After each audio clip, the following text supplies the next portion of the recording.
Muy buenos días, Dios les bendiga. Saludos a todos los que nos escuchan y ven a través de las redes. Reciban un saludo cordial, afectuoso y caluroso de parte de la Iglesia Bíblica Bautista aquí en Aguadilla, Puerto Rico, el día 8 de marzo de 2020.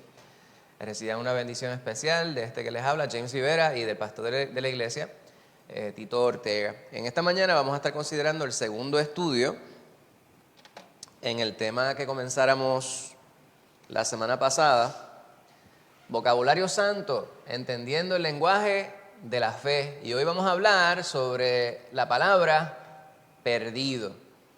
Y para así hacerlo vamos a considerar un pasaje bíblico que todos conocemos muy bien. Es una historia muy hermosa que me parece que es digna de repetirla, meditar en ella. Y siempre que yo me acerco a la palabra de Dios para considerar este pasaje, me voy con más conocimiento, mayor bendición, y eso es lo que vamos a estar considerando. Lucas 15, la parábola del hijo pródigo, haciendo énfasis en esta expresión, esta palabra, este vocablo perdido. Pero antes de ir a esto, vamos a tener una palabra de oración para así poder ser dirigidos por el Espíritu Santo. Le invito a que oren conmigo. Santo Padre, te bendecimos y te damos gracias por este día. Gracias, mi Señor, por esta congregación que tú nos das y este lugar que nos permites para poder congregarnos. Gracias, mi Señor, por la certeza de tu presencia en medio de tu pueblo, por el cumplimiento de tu palabra que nos dice que donde haya 2 o 3 reunidos en tu nombre, allí estarás tú. Gracias, Padre Santo, por tu palabra, por haberla preservado hasta este día, de manera que pueda ser ella bendición, aliciente, dirección y guía para nuestras vidas. Te imploramos, Señor, que tú abras nuestro entendimiento, que nos permitas la fortuna de contar con tu Espíritu para así poder entender e internalizar todo lo que en esta palabra hay para nosotros en este día. Te pedimos por aquellos hermanos quienes vienen de camino, que tú les protejas, que tú les guardes, les permitas estar aquí con nosotros. Por aquellos quienes tuvieron que permanecer en sus hogares por distintas razones, mi Señor, te pedimos por la hermana Milagro, mi Señor, que está allá cuidando de su esposo Marco. Te pedimos por él de manera especial, que tú seas poniendo tu mano sanadora sobre su cuerpo, que la acompañes allá en su hogar, que le des sabiduría para poder atender sus condiciones, mi Señor, y que tengas misericordia de él para que él pueda disfrutar de su familia y, ¿por qué no, mi Señor, de poder congregarse con nosotros en el momento que así tú se lo permitas?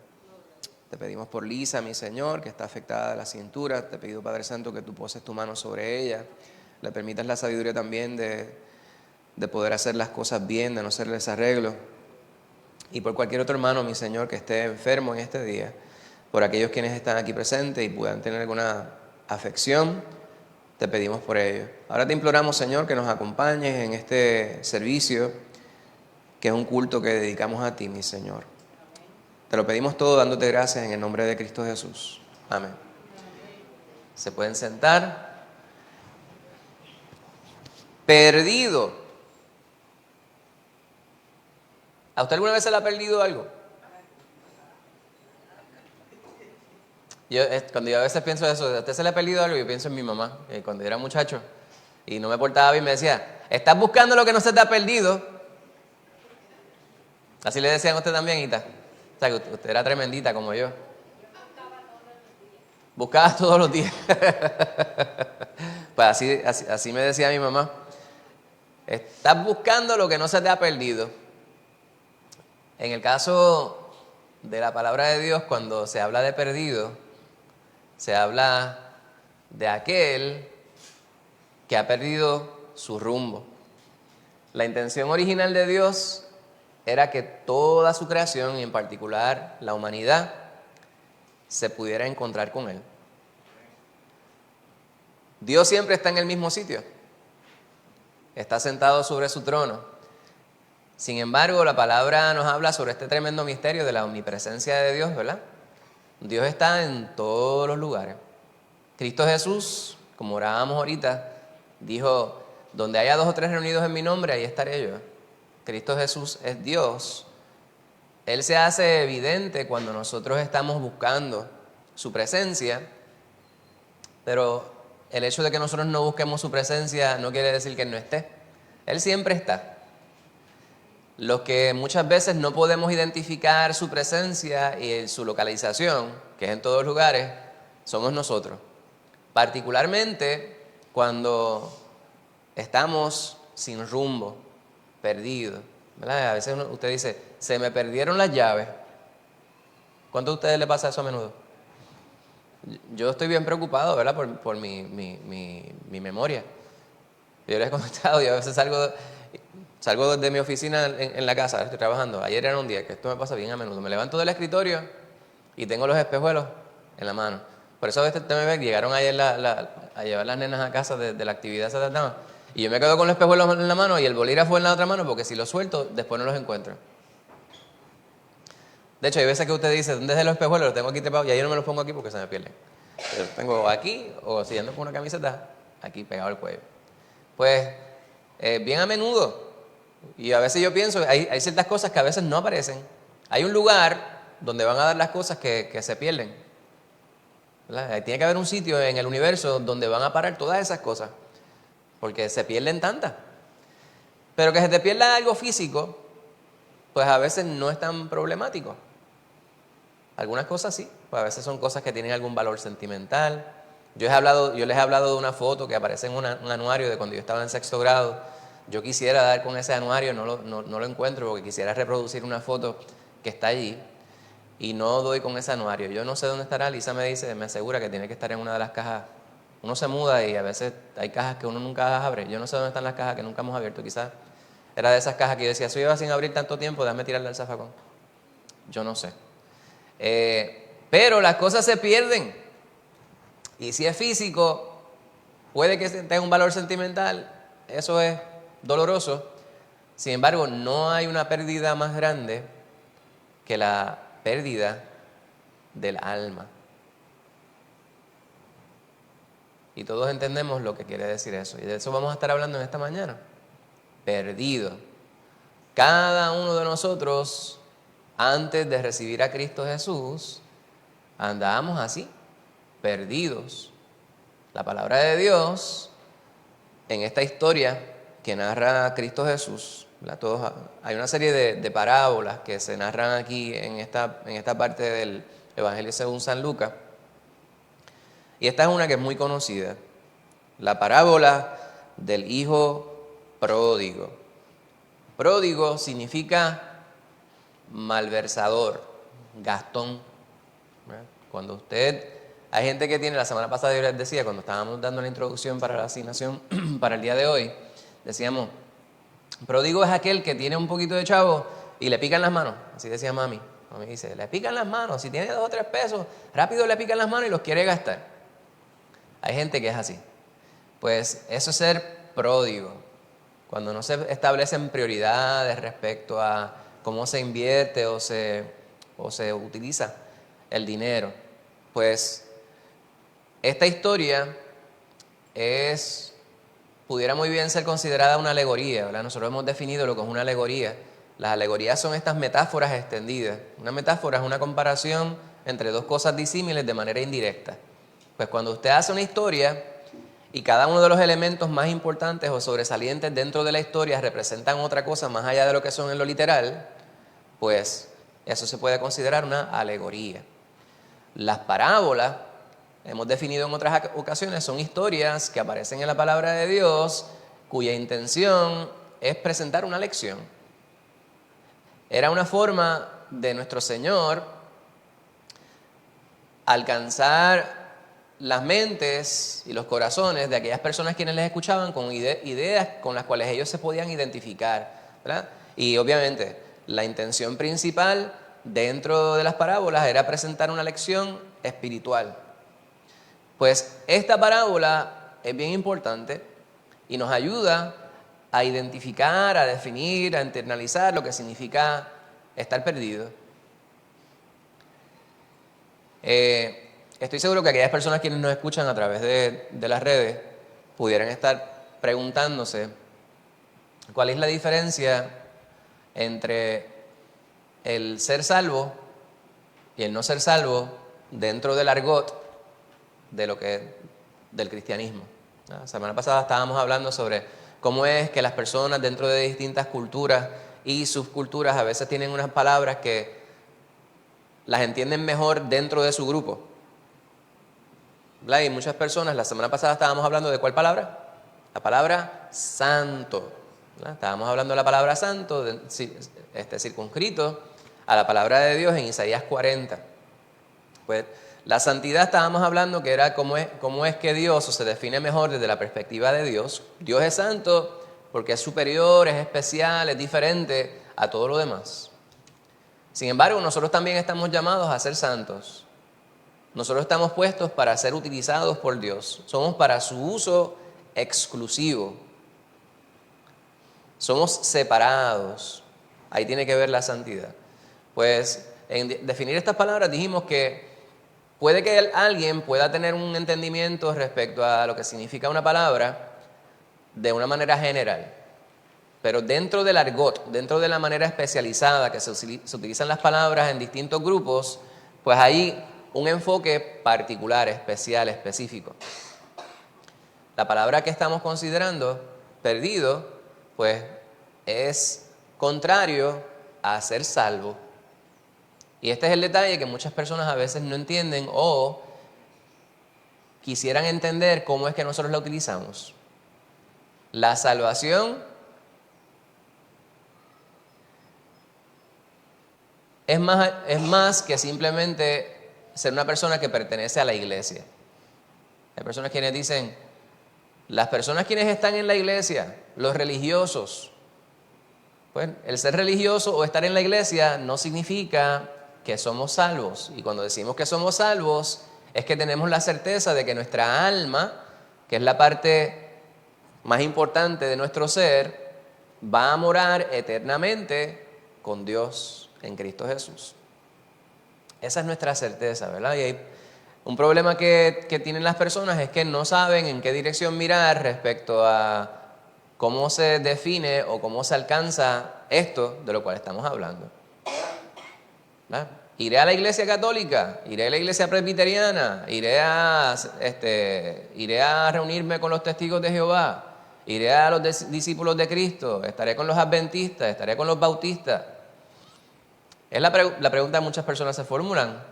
Y al no tener una buena contestación, o muchas veces no estar dispuestos a buscar dentro de la palabra de Dios, a racionalizar y buscar más allá de lo que es el raciocinio, ¿verdad? Que tiene que ver con la inteligencia humana, la dirección espiritual, pues llegan a la conclusión de que todas las religiones son lo mismo. O sea, no solamente lo que yo dije, que hay una diferencia grande, en algunos casos abismal, en algunas doctrinas que se hacen llamar disque cristianas.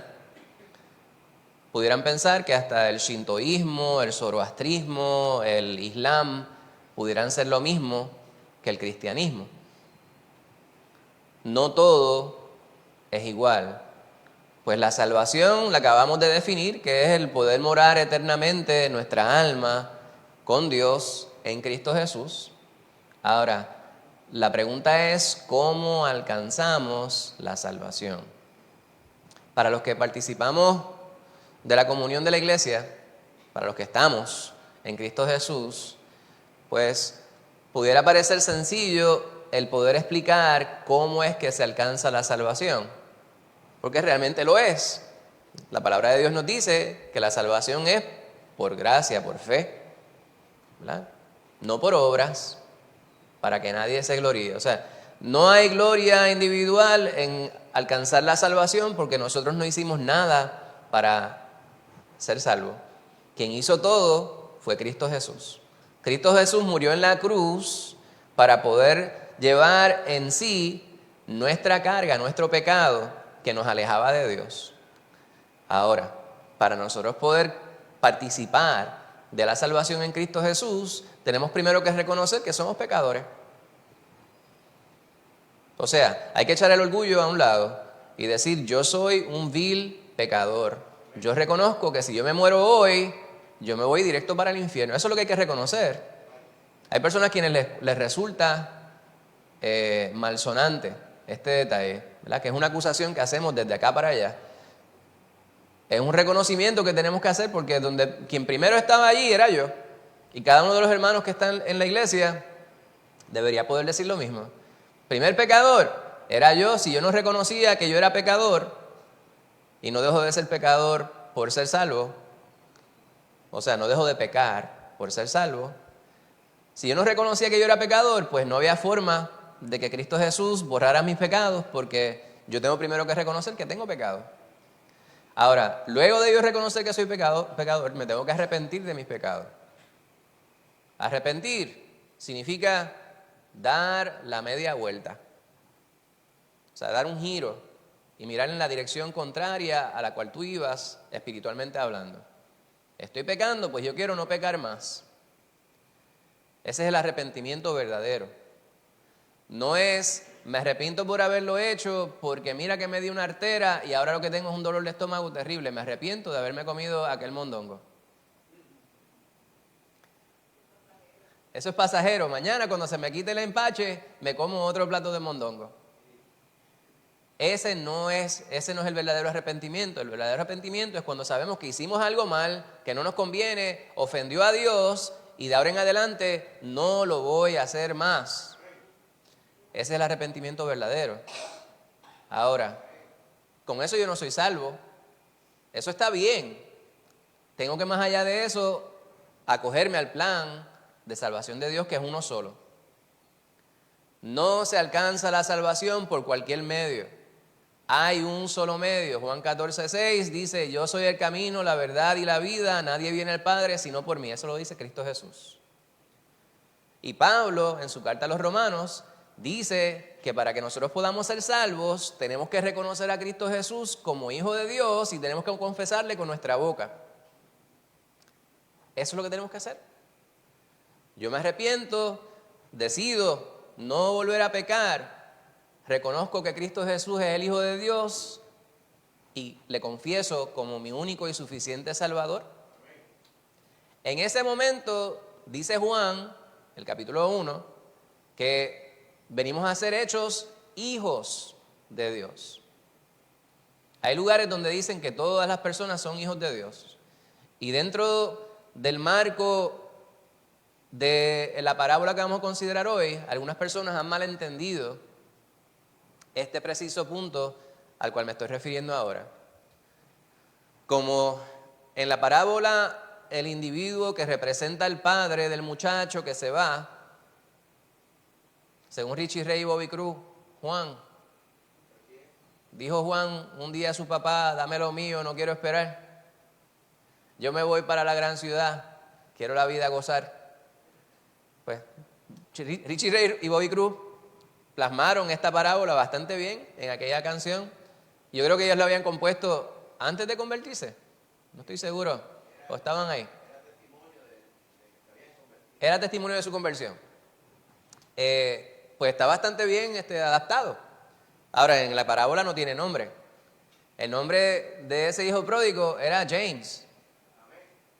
Rosana se llamaba el hijo pródigo. Pero si era hombre, no era mujer. Pues es que es genérico. Pródiga, la hija pródiga. Todos aquí éramos pródigos y pródigas.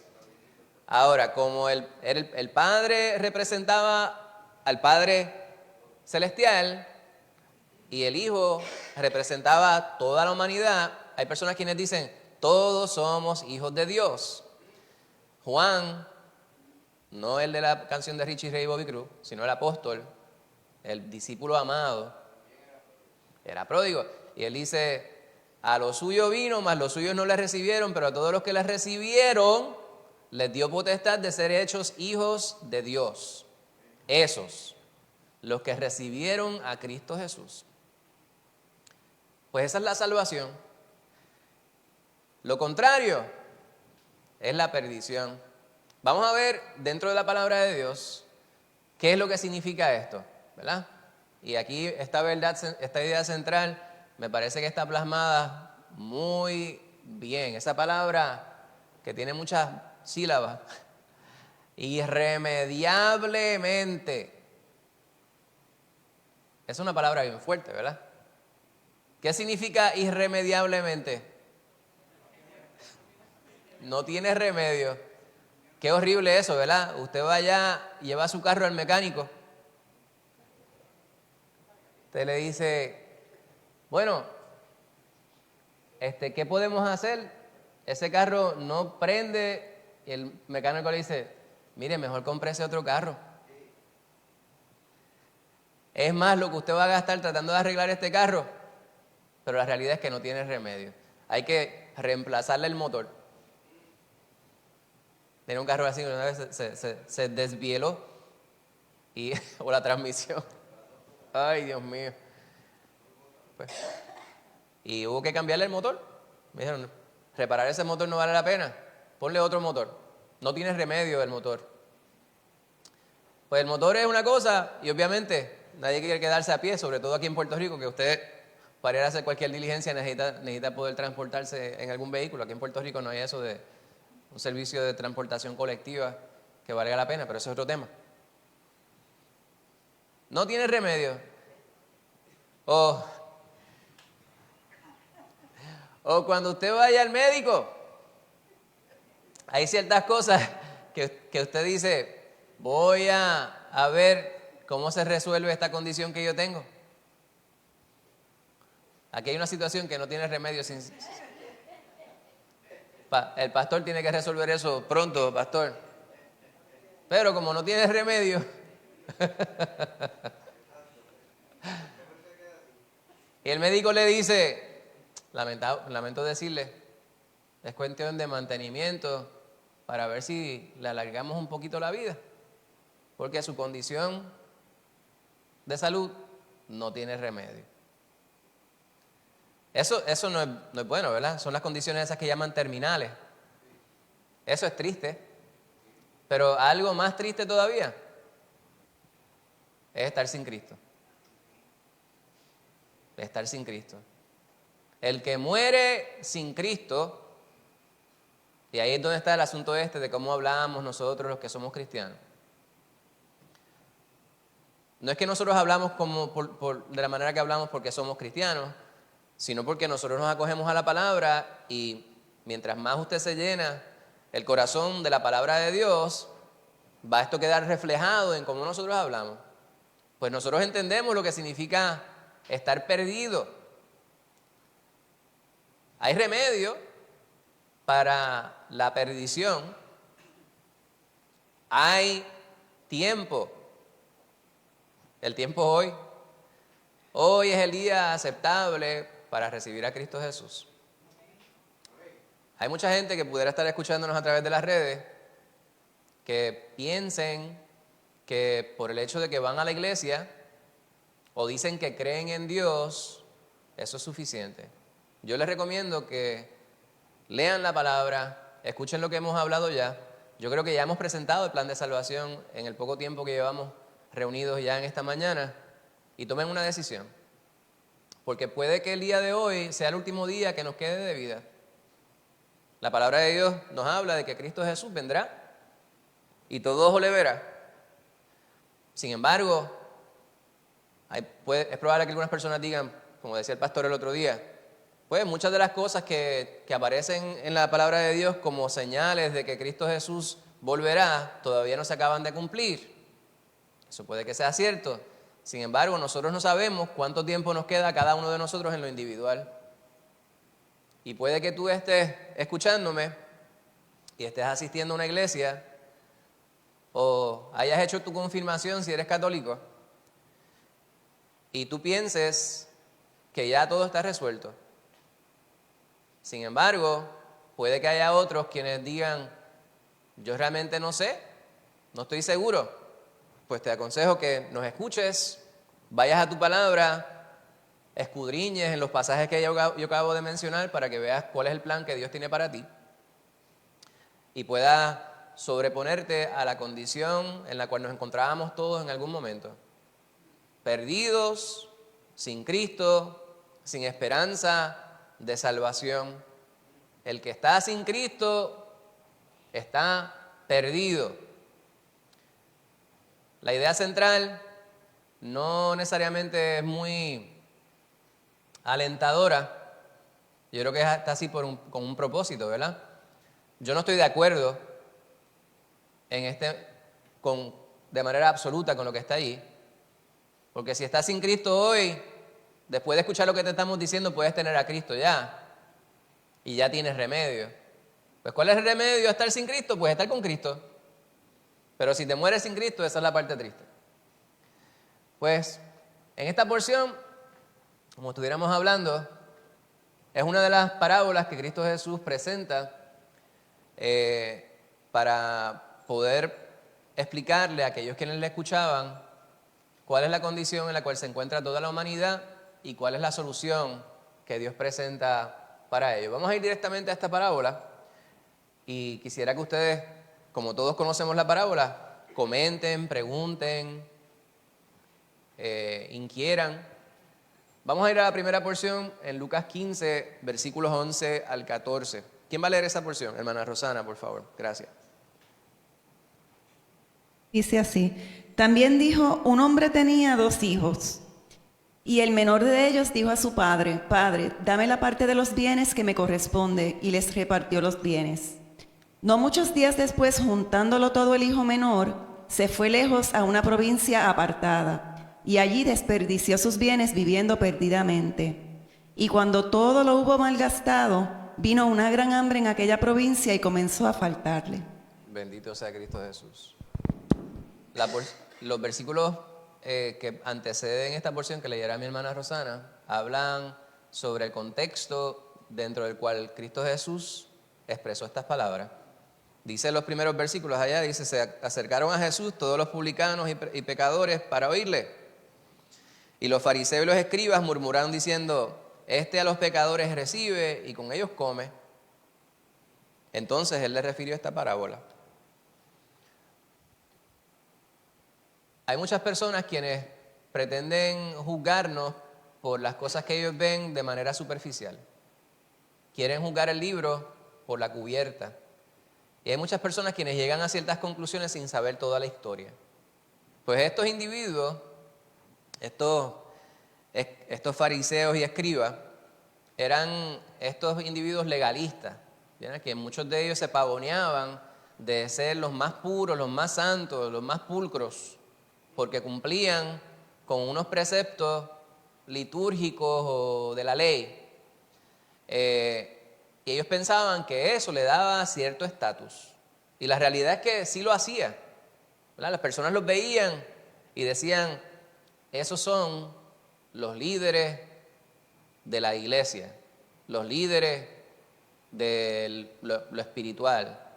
Al punto de que algunas personas podían llegar a pensar que nunca podían ser como ellos, no sabiendo necesariamente que eso era algo bueno, no ser como ellos. Pues estos eran los que cuestionaban todo. Se podía ver lo oscuro que estaba su alma. Su espíritu era algo terrible, porque lo que buscaban era siempre acusar a los demás por lo que estaban haciendo mal. Cuando nosotros llegamos a ese punto, quiere decir que nosotros podemos realmente entender que estamos haciendo completamente lo contrario a lo que Dios nos manda. Si nosotros no podemos tener misericordia, no podemos ver a las personas con la misma compasión que el Señor nos vio a nosotros, pues entonces no hemos aprendido nada. Pues entre ellos, estaban acusando a Cristo Jesús por reunirse con pecadores. Y Él, ni corto ni perezoso, de inmediato les educó. Les educó con una historia, con un cuento. Eso es lo que es una parábola. La parábola es un cuento. Es algo ficticio que tiene la intención de dar una enseñanza espiritual. Pues crea estos personajes. ¿Cuáles son los personajes? Pero en ese cuento, en esa historia que narra Jesús, los personajes específicos. Los 2 hijos y el papá. Tenía 2 hijos y estaba el papá. Entonces, uno de esos hijos le pide al padre que le entregue su herencia. Su herencia en vida. Y ese es el detalle. La herencia se entrega cuando ya ha muerto el padre. ¿Qué quería decir esto? ¿Cómo yo puedo interpretar la mentalidad, el proceder de ese hijo? ¿Cómo nosotros podemos definir a ese muchacho? Egoísta, ambicioso, pero la ambición se puede ver de distintas maneras, ¿verdad? La ambición no necesariamente es algo negativo siempre, hermana.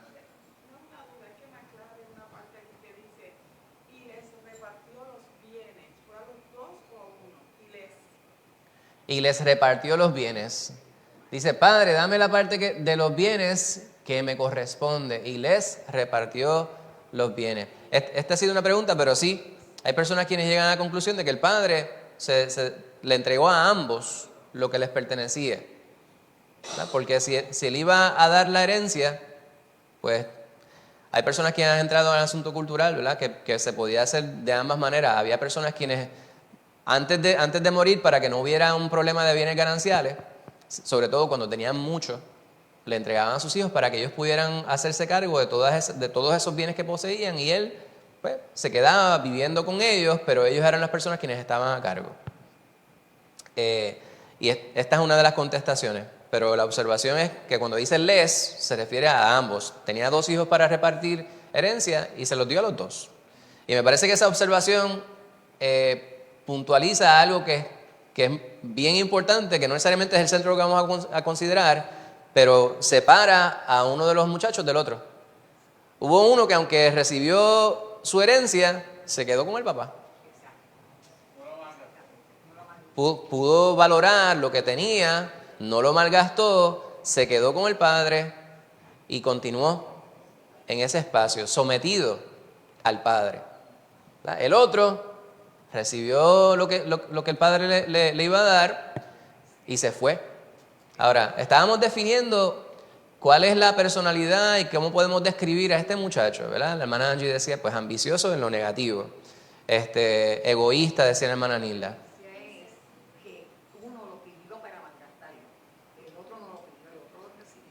El otro, amén. Y eso vamos a ir dentro de un momentito. Me parece que esa distinción es bien importante, ¿verdad? Rebeca dice insensible. Insensible, egoísta, ambicioso. ¿Qué más? Irresponsable. Cabezón, pensaron por ahí. Ignorante. Impulsivo. Pues todas esas cosas.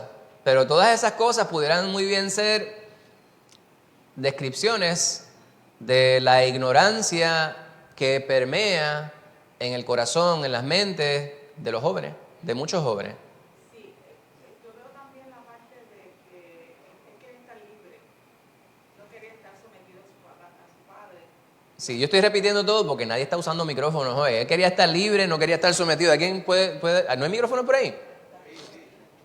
Es que yo quiero que los hermanos que nos escuchan y los amigos que nos escuchan por las redes puedan escuchar. Yo lo veo como un joven que quería estar libre, no quería estar sometido a su padre, y así mismo en la vida real. Nosotros los cristianos a veces queremos en algunos momentos de la vida estar libres, no estar sometidos a nuestro Padre Celestial. Amén. Y en lo literal, ¿verdad? No solamente dentro de la vida espiritual, los muchachos, por la ignorancia, por la impulsividad que viven, pues no comprenden muchas veces cuál es la bendición de poder estar bajo el yugo de los padres, sobre todo cuando los padres son amorosos y son responsables. Y todos pudiéramos tener ideas, ¿verdad? Por nuestra propia manera de ser cuando éramos jóvenes, o por si tenemos hijos, o tenemos sobrinos, o tenemos familiares que nosotros decimos, sí, esto aplica a fulano, sutano, mengano y perencejo. A todos ellos, y a mí también cuando era joven, porque yo pensaba que yo sabía más que mi mamá. Pues yo quiero buscar mi libertad y yo quiero disfrutar porque yo tengo derecho a ello. Esa era la mentalidad de ese varón. A veces las personas pudiéramos señalar en la dirección de él y decir, mira para allá, qué cabezón, qué mal hijo, etc. Y eso muy bien pudiera ser cierto en lo superficial. Sin embargo, es una condición que nosotros tenemos que superar y muchas veces no podemos hacerlo por nuestra propia cuenta. Pero vamos a entrar en ese punto dentro de un momento, me parece bien importante, ¿verdad? Nosotros pudiéramos cometer el error de juzgar simplemente a ese varón y ya, y sentenciarlo. Lo enjuiciamos y lo sentenciamos porque miramos solamente la superficie. Héctor. O sea que en 2000 años los jóvenes siguen siendo igual. Yo espero que no, porque yo espero que de aquí a 2000 años estemos con el Señor. No, de 2000 años de allá para acá. O sea que desde esa época hasta la época de hoy. Desde allá hasta hoy. Hasta Exacto. hoy siguen siendo igual. Insensatos, ignorantes, inmaduros, irresponsables. Y claro, mayormente por falta de experiencia, que es de las mejores escuelas que tenemos. Y un muchacho de hoy estaría haciendo lo mismo que estaban haciendo esos días. Yo creo que de todas las cosas que usted dijo, me parece que todo es muy acertado, ¿verdad? Pero hay dos puntos bien importantes dentro de lo que usted acaba de decir, que es lo que estamos subrayando. La ignorancia. Mi padrastro, antes, cuando yo me criaba con él, me decía, la ignorancia es atrevida. Un refrán muy utilizado, ¿verdad? ¿Por qué la ignorancia es atrevida? Porque muchas veces nos atrevemos a hacer cosas porque nosotros desconocemos. Esa inmadurez, esa irresponsabilidad, muchas veces pudieran ser cosas que nosotros le atribuimos a la identidad de muchos jóvenes, ¿verdad? Y digo muchos jóvenes porque hay muchos jóvenes que ciertamente son muy maduros para su edad. Pero la ignorancia ciertamente es un problema. Porque cuando nosotros ignoramos cómo las cosas funcionan y a la misma vez somos impulsivos, pues podemos cometer un sinnúmero de errores. Por eso siempre decimos, el reclutamiento en el ejército y el lavado de cerebro en muchas instituciones se da de manera bastante fácil cuando se es joven. Porque se es ignorante de muchas cosas y por lo tanto esa ignorancia nos puede llevar a pensar que lo que estamos haciendo pudiera estar correcto porque nos impulsamos por nuestra falta de conocimiento a hacer cosas que tal vez no convienen. Ese varón le pidió a su papá, yo quiero disfrutar la vida. Entonces ese asunto de disfrutar también es una expresión que es bien problemática para definir. Porque cuando decimos disfrutar, muchas veces lo que estamos hablando es que todo aquello que alude a los placeres, a la sensualidad de la que estaba definiendo el pastor el otro día, ¿verdad? La sensualidad muchas veces se establece, se define de manera paralela a los asuntos que tienen que ver con la sexualidad. Pero los placeres tienen que ver con nuestra manera de observar el mundo. Todo lo que tiene que ver con los sentidos. Eso es sensualidad, ¿verdad? Los sentidos. Cuando usted disfruta algo o algo le causa placer, pues eso tiene que ver con la sensualidad. Pues él quería disfrutar la vida. Él quería vivir los placeres de la vida. Él pensaba que el yugo que estaba sobre él era muy difícil de sobrellevar. Pues él se fue. Y lo que recibió, según lo recibió, lo desperdigó, lo desperdició.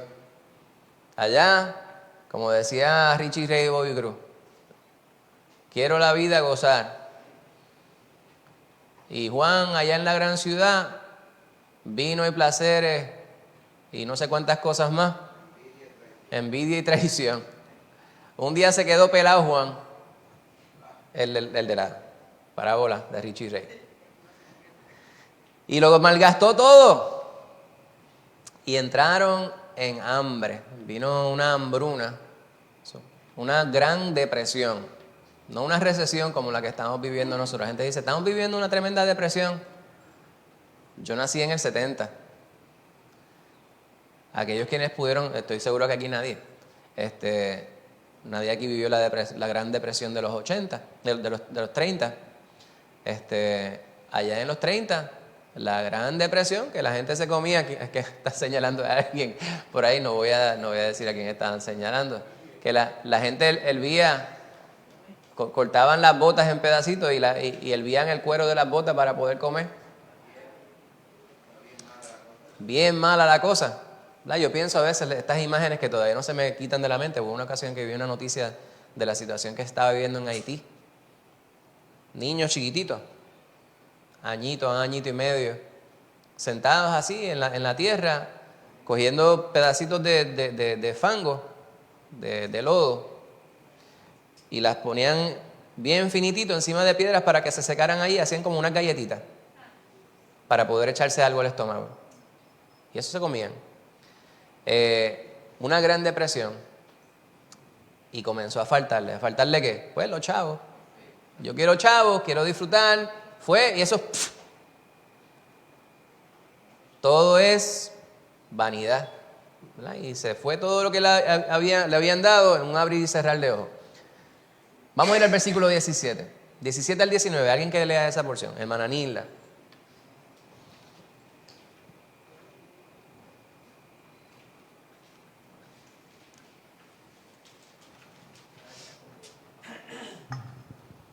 Y volviendo en sí, dijo: ¿Cuántos jornaleros en casa de mi padre tienen abundancia de pan?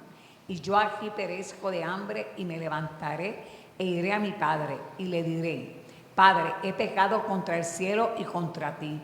Ya no soy digno de ser llamado tu hijo. Hazme como a uno de tus jornaleros. Bendito sea el Señor. Pues la porción junto antes de esto nos narra, ¿verdad? Para los judíos, el cerdo, el puerco, es un animal inmundo, ¿verdad? Que estaba prohibido comer la carne de esos animales. Era un animal impuro. Por lo tanto, para ellos criar cerdos también era prohibido. No te lo podías comer, pero tampoco debías estar en contacto con ellos porque te contaminaba. Hoy día sabemos que, de hecho, algunas personas deciden por voluntad propia, por decisión propia, no comer cerdo, y eso está muy bien, ¿verdad? Porque puede que le haga mucho daño a su salud. Pero la razón por la cual las personas no comen el cerdo hoy día, particularmente dentro de lo que nosotros entendemos de la palabra, no es porque usted se va a ir al infierno por comer cerdo. Eso lo queremos aclarar. Hay personas en distintas doctrinas quienes dicen: no se debe comer cerdo porque la palabra lo prohíbe. La palabra nos dice que nosotros comamos todo con acción de gracia. Demos gracias a Dios por lo que vamos a comer. Usted se lo come. Ahora, usted tiene que ser sabio en lo que usted va a comer. Habiendo establecido ese punto, nos referimos a lo que es cultural. La cultura judía entendía que asociarse con personas quienes criaban cerdos estaba mal. Ellos no debían entrar en contacto con los cerdos, pero esta persona ya había rechazado su cultura, su creencia, su padre. Se había ido a vivir una vida licenciosa, buscando los placeres. Se quedó pelado y llegó al punto que tuvo tanta hambre que hubiera querido poder comer de la comida de cerdos que le estaba dando a los animales del Señor para quien él trabajaba. Él se convirtió en un trabajador para un individuo que criaba cerdos y llegó a tener tanta hambre. Imagínense al punto que había llegado ese varón. Había tocado fondo completamente. Y la porción que lee mi hermana Nilda habla sobre el verdadero arrepentimiento. Él llegó al punto de entender: yo he hecho mal y yo quisiera poder ser restaurado. Se puso a pensar en aquellos quienes estaban por debajo de su propia posición cuando él estaba en su casa. Aquellas personas quienes trabajaban para mi papá están mejor ahora que lo que estoy yo. Yo quisiera poder estar allí. Empezó a practicar, a pensar cuáles serían las palabras que le habría de decir a su papá. Y fíjense las palabras que dice: reconozco cuál es mi pecado. Ese es el verdadero arrepentimiento. Cuando nosotros cometemos una falta No podemos estar buscando a quién culpar por la falta que cometió. Lamentablemente, eso es parte de la naturaleza humana, ¿verdad? Y qué feo se ve, ¿verdad? Porque por lo general no. Hay muchas veces que uno puede identificar quién fue que cometió una falta grave. En la política, por ejemplo. Usted mira el gobierno. Aquí cuando hay una falta, todo el mundo se pasa la papa caliente y nadie quiere aceptar su responsabilidad. Decía alguien, la culpa es huérfana. Nadie quiere la culpa. Nadie quiere cargar con la culpa. Pues en este momento él dice, yo reconozco que yo tengo culpa. Yo reconozco cuál ha sido mi falta. Y que mi falta ha sido en contra de mi padre, su padre físico, ¿verdad? Y contra el cielo. Y cuando se dice contra el cielo, está refiriéndose a Dios. Todas aquellas cosas que nosotros hacemos de manera incorrecta, a sabiendas o no, afectan a las personas quienes nos rodean y afectan nuestra relación con Dios. Es necesario que las personas reconozcamos cuáles son nuestras responsabilidades y cumplamos con ellas. Pues él hace ese reconocimiento y ese es el verdadero arrepentimiento del cual estábamos nosotros hablando. Y habla sobre el estatus que él asume. No merecer ser llamado hijo de su padre es un verdadero reconocimiento de su mal proceder. Sé que he obrado mal, sé que he hecho lo incorrecto, no merezco ser tu hijo. Y eso abarca mucho, porque ya ha sido cierto desde que él pidió que le dieran su herencia. Cuando alguien pide la herencia, es que no reconoce la autoridad del padre. Una cosa es que el padre quiera dar la herencia en vida y otra cosa es que el hijo pida la herencia. Dos cosas distintas. Cuando el hijo pide al padre que le dé su herencia, es que ya lo dio por muerto. Ya lo desechó. Y es bien importante poder entender lo que esto significa desde el punto de vista espiritual. Más adelante el Señor explica lo que significa la parábola.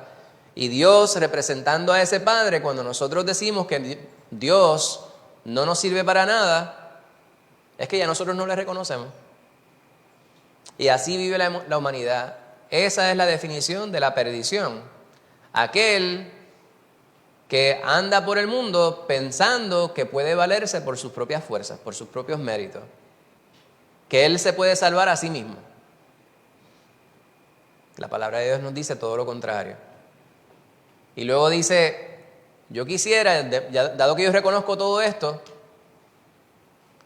que tú me restaures no a mi posición de hijo, sino a una posición que me acerque al menos a ti, un tanto, como si yo fuera un particular, diríamos nosotros en Puerto Rico.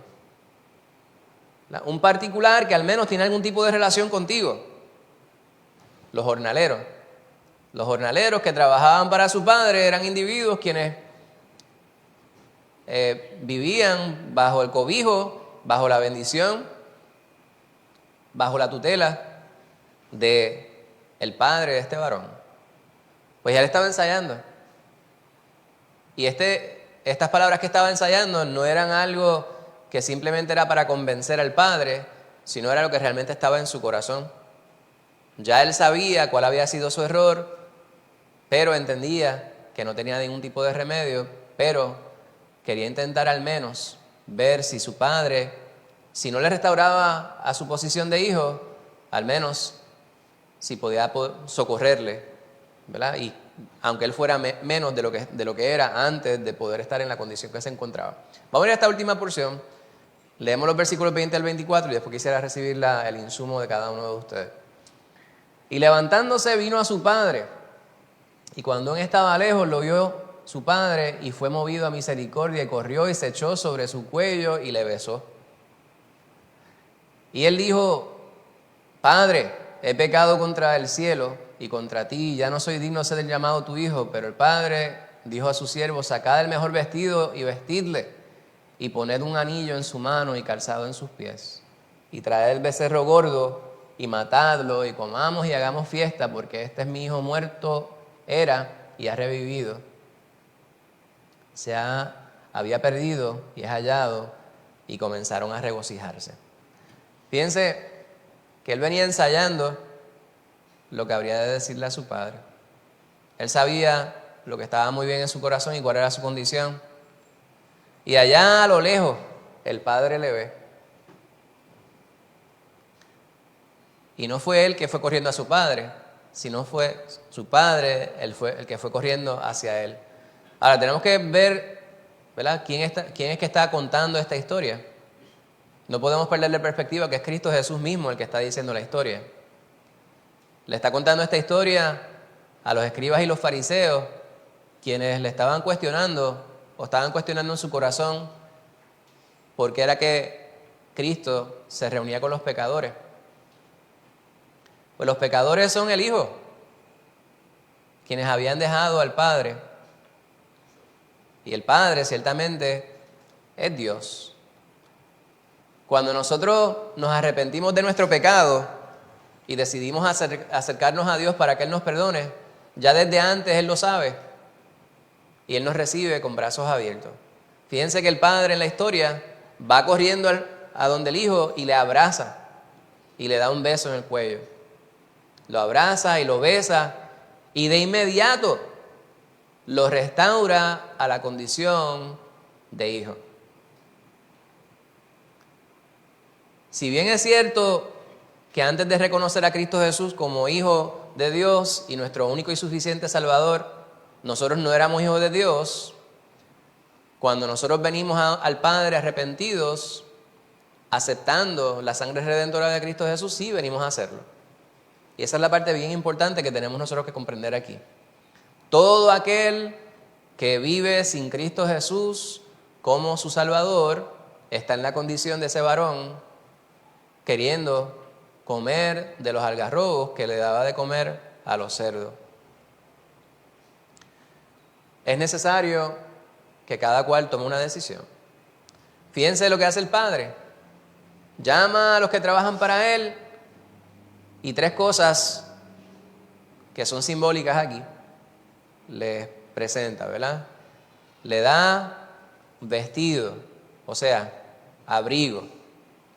Le pone un anillo en la mano representativo de su parentela, de la aristocracia, ¿verdad? La realeza tenía un anillo que les representaba y le pone calzado en sus pies. Y mandó a preparar para un festín, para festejar, para celebrar el que pudo hallar nuevamente a su hijo. Allá en Lucas 15, 4 al 7, también hay otra parábola que se nos habla sobre la oveja perdida. Y es bastante paralelo a lo que estamos nosotros considerando aquí. Se nos habla sobre el buen pastor que deja las demás ovejas para poder buscar aquella que se extravió. ¿Verdad? Dice: ¿qué hombre de vosotros teniendo 100 ovejas, si se pierde una de ellas, no deja las 99 en el desierto y va tras la que se perdió hasta encontrarla? Y cuando la encuentra la pone sobre sus hombros gozoso. Y al llegar a casa reúne a sus amigos y vecinos diciéndole: gozaos conmigo porque he encontrado mi oveja que se había perdido. Os digo que así habrá más gozo en el cielo por un pecador que se arrepiente que por 99 justos que no necesitan de arrepentimiento. Paralelo a lo que estamos nosotros considerando, ¿verdad? Sabemos que el resto de la historia del hijo pródigo nos habla sobre el proceder del otro hijo, que dice: pero ven acá, yo que estoy aquí contigo, para mí ni siquiera una codorniz. A él buscas el becerro gordo y lo matas y se festeja. Y él le deja saber: bueno, es que tú estás aquí conmigo todo el tiempo. ¿Qué más tú quieres? La bendición más grande es poder vivir en la presencia de Dios.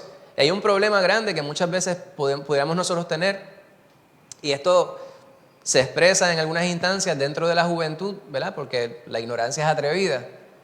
La carencia de experiencias muchas veces se da como un negativo.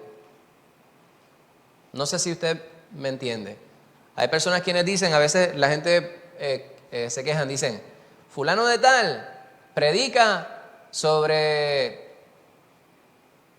la importancia de no emborracharse, de no consumir bebidas alcohólicas, pero él nunca ha bebido una gota de alcohol en su vida. Como si eso fuera algo negativo. La falta de experiencias en las cosas negativas es un positivo. Sin embargo, cuando se mira desde la perspectiva de la ignorancia, pudiera parecer un negativo. En el caso de este varón, que es representado como el hijo que permaneció al lado del padre, él nunca supo lo que era estar desprovisto y pensó que el hacer las cosas que convenían como parte de su responsabilidad debía ser premiado. No sé si usted me entiende. Nosotros hacemos lo que tenemos que hacer y eso en sí es una bendición. Hay una bendición implícita en ello. Nadie nos lo tiene que reconocer. Sin embargo, en aquel gran día sí nos será reconocido. Cuando estemos en la presencia de Dios y el Señor nos diga, bien, buen siervo, en lo poco me has sido fiel, sobre mucho te pondré. Entra en el gozo. ¿Perdón? Adelante. Pensando que el corazón del hijo pródigo se arrepintió y a pesar de todo lo que pasó, pudo venir a los pies de su padre, ¿verdad? Sin embargo, el hermano que siempre estuvo bien, no tenía esa misma actitud. Entonces me da tanta esperanza, ¿verdad? Pensar en que una persona que esté perdida, cuando se arrepiente, viene al Señor y su corazón puede llegar a ser hasta mejor que el de otro que siempre ha estado bien. Amén, amén. Es importante ver dentro del contexto, un poquito complicado porque no es exactamente paralelo a lo que nosotros conocemos ser la relación con Dios, porque estos dos varones son hijos de Dios, son hijos del Padre dentro del contexto de la historia. Sin embargo, a pesar de que uno es hijo, se desliga y es necesario ser restaurado a la situación de hijo. En nuestra situación como humanos, nosotros no por nacer venimos a ser hijos de Dios de inmediato. Nuestro verdadero nacimiento es en el momento que nosotros recibimos a Cristo Jesús, según la explicación que Cristo Jesús mismo le da a Nicodemo cuando vamos a Juan 3. Él le explica que es necesario nacer de nuevo, ¿verdad? Nosotros tenemos un nacimiento que es físico, sin embargo, el verdadero nacimiento que nos hace hijos de Dios es el nacimiento espiritual, el cual nosotros ya hemos explicado en varias ocasiones durante el estudio de esta mañana. Pues todos se regocijaron y paralelo a la parábola de la oveja perdida, se dice, ¿verdad?, que por esa oveja que estaba perdida, por ese hijo que estaba perdido, por esa persona que andaba sin Cristo, andaba sin Dios, hay gran fiesta en el cielo.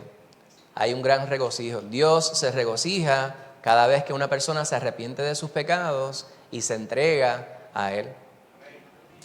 Pues esa es la definición de estar perdido, ¿verdad? Pero para nosotros poder comprender lo que es estar perdido, tenemos nosotros que entender cuál es la condición que Dios quiere que nosotros vivamos, que es lo contrario a estar perdido. No es estar encontrados, sino estar salvos. Salvos. Bendito sea Dios. En su condición natural, el ser humano se encuentra irremediablemente perdido con relación a Dios. Nuevamente, dice irremediablemente, pero sí hay remedio, un solo remedio, uno nada más: seguir a Cristo Jesús, arrepentirnos de nuestro pecado, reconocer a Cristo como Salvador, confesarle ante los hombres y vivir para Él toda la vida. No es posible encontrar nuestro camino hacia Él por nuestra propia cuenta. Sin embargo, Dios provee un camino de regreso en Cristo a todo quien venga a Él. ¿Cuáles son sus preguntas, dudas, comentarios, quejas, correcciones? Hermano Héctor.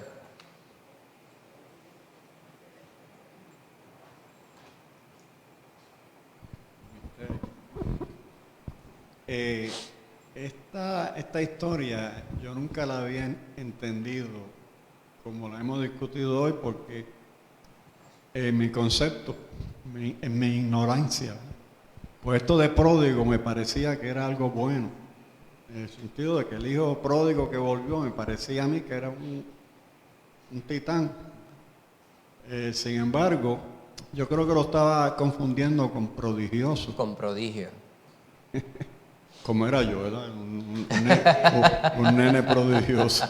Muy bien, eso está muy bien, no lo dudamos. Y gracias a este estudio, pues entonces entiendo mejor este asunto.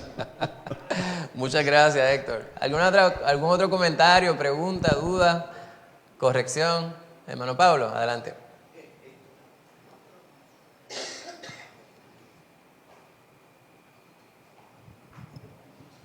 Pues este muchacho aprendió porque él no sabía, ¿verdad? No creía que la vida, como dice la gente, es fácil.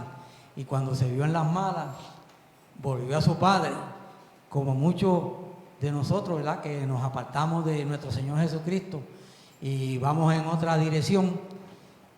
Y cuando llegamos al momento en que pasamos por un momento malo, regresamos al Señor, doblamos rodillas y le pedimos: Señor, ayúdame. Y así tenemos que hacer, tenemos que estar pendientes. Esta parábola enseña mucho acerca de que tenemos que estar siempre con nuestro Señor Jesucristo, porque Él es el único que nos puede ayudar. Amén. Fíjese que una de las cosas que se subrayan ahí, voy a tomar 2 minutitos adicionales, tiene que ver con el materialismo, ¿verdad? Este varón estaba enfocado en lo que el mundo le decía. El mundo nos dice que vivimos nosotros para los placeres, tenemos que tener cosas. Y los muchachos, y yo les hablo mucho sobre esto a los jóvenes con quienes trabajo todos los días, es necesario nosotros ver que vivimos en esta mentira, ¿verdad? De esta cultura de la gratificación inmediata, el fast food culture, ¿verdad? La gratificación inmediata es: yo lo quiero y lo quiero ahora. El YOLO, dicen ellos, you only live once. Vamos a hacer las cosas ahora, ¿verdad? Mientras todavía tenemos vida. Live free, die young, algunos dicen. O sea, yo me lo merezco, dicen. Sin embargo, esta es una trampa que se nos establece. Esta gratificación inmediata lo que subraya es el materialismo, ¿verdad? Sin embargo, la palabra de Dios, y voy a buscarlo aquí, en Marcos 8, entiendo que se encuentra, donde el Señor habla sobre las ganancias. Al final del capítulo 8, versículo 35, pasaje que conocemos muy bien, dice: porque todo el que quiera salvar su vida la perderá, y todo el que pierda su vida por causa de mí y del Evangelio la salvará. Porque ¿qué aprovechará al hombre si ganare todo el mundo y perdiere su alma? ¿O qué recompensa dará el hombre por su alma? Porque el que se avergonzare de mí y de mis palabras en esta generación adúltera y pecadora, el Hijo del Hombre se avergonzará también de él cuando venga en gloria de su Padre con los santos ángeles. Pues lo que se nos predica hoy día en el mundo es: debes tener. ¿Cuánto tienes? ¿Cuánto vales? Es lo que dice el mundo. Sin embargo, Cristo Jesús nos dice: lo que tú tienes en lo material realmente no habla sobre lo que tú realmente eres para Dios. Tú puedes tener nada, puedes estar completamente desnudo, y si tienes a Cristo, lo tienes todo. Pero pudieras muy bien tener todo, eso es imposible, ¿verdad? Pero si lo tuvieras todo, si todo el mundo te perteneciera en lo físico, pero pierdes tu alma, tienes nada. Tienes una eternidad de contaminación, de corrupción, de tortura, de tormento. Bendito sea Dios. Rebeca. Que la parábola es bien esperanzadora y el Señor nuevamente nos dice: si verdaderamente se arrepienten, van a tener salvación, van a estar conmigo. Nuevamente lo dice, o sea, no hay excusa para no encontrar en la Biblia, dicho por Él mismo, Amén. que tenemos esa posibilidad de alcanzar eso. Amén, amén. Y se me ocurre que también en Salmo 51, y con esto termino, creo. Salmo 51, el salmista, ¿verdad? David, nos habla sobre cómo es que Dios nos restaura. De hecho, el subtítulo que aparece en Salmo 51 es arrepentimiento y plegaria pidiendo purificación. Salmo 51 dice: ten piedad de mí, oh Dios, conforme a tu misericordia, conforme a la multitud de tus piedades, borra mis rebeliones, lávame más y más de mi maldad y límpiame de mi pecado. Yo reconozco mis rebeliones y mi pecado está siempre delante de mí. Contra ti solo he pecado y he hecho lo malo delante de tus ojos, para que seas reconocido justo en tu palabra y teniendo por puro en tu juicio. He aquí, en maldad he sido formado y en pecado me concibió mi madre. Es necesario reconocer nuestra maldad. Aquel que piense que no tiene pecado, pues no tiene esperanza de salvación.